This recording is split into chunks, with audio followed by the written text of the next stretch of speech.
Malabar home appliances and home needs Pandikkad മേലിയങ്ങാടിയിൽ പ്രവർത്തനം ആരംഭിച്ചിരിക്കുന്നു. മലബാറിന്റെ 2 ഷോറൂമുകളിലും വമ്പൻ ഓഫറുകൾ ഒരുക്കിയിരിക്കുന്നു. എല്ലാ പർച്ചേസിനും 5% മുതൽ 60% വരെ ഡിസ്കൗണ്ട്. ലഹരിക്കെതിരെ കരുവാരക്കുണ്ട് ഗ്രാമപഞ്ചായത്ത് സർവകക്ഷി യോഗം വിളിച്ചു ചേർത്തു. ഗ്രാമപഞ്ചായത്ത് പ്രസിഡന്റ് വി എസ് പൊന്നമ്മ യോഗം ഉദ്ഘാടനം ചെയ്തു. ലഹരി വിരുദ്ധ പ്രവർത്തനങ്ങൾ ഊർജിതമാക്കുന്നതിന്റെ ഭാഗമായിട്ടായിരുന്നു യോഗം.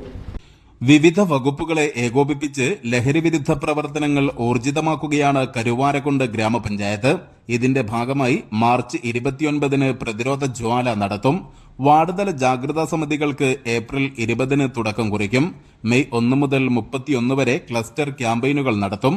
കൂടാതെ പോലീസ്, എക്സൈസ്, ക്ലബ്ബുകൾ എന്നിവയുടെ സഹകരണത്തോടെ രഹസ്യ സ്ക്വാഡുകൾ പ്രവർത്തിക്കും. യോഗം ഗ്രാമപഞ്ചായത്ത് പ്രസിഡന്റ് വി എസ് പൊന്നമ്മ ഉദ്ഘാടനം ചെയ്തു.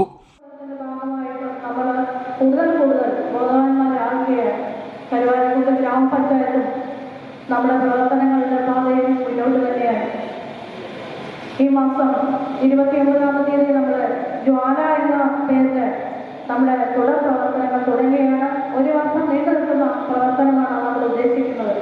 1 വർഷത്തെ പ്രവർത്തനത്തിന്റെ പരിണിത ഫലമായിട്ട് 1 വർഷം കഴിയുമ്പോൾ നമ്മളുടെ നാട്ടിൽ നിന്നും ഈ പൂർണ്ണമായിട്ടും ഈ ലഹരി മാഫിയ തുടച്ചു മാറ്റാൻ നമുക്ക് കഴിയുമെന്നാണ് ഈ പ്രവർത്തനത്തിന് പിന്നിൽ നമ്മൾക്കുള്ള വിശ്വാസം. വൈസ് പ്രസിഡന്റ് മഠത്തിൽ ലത്തീഫ് ചടങ്ങിൽ അധ്യക്ഷത വഹിച്ചു. സ്വാമി ആത്മദാസ്യമി ഭക്തരക്ഷ മുഖ്യപ്രഭാഷണം നടത്തി.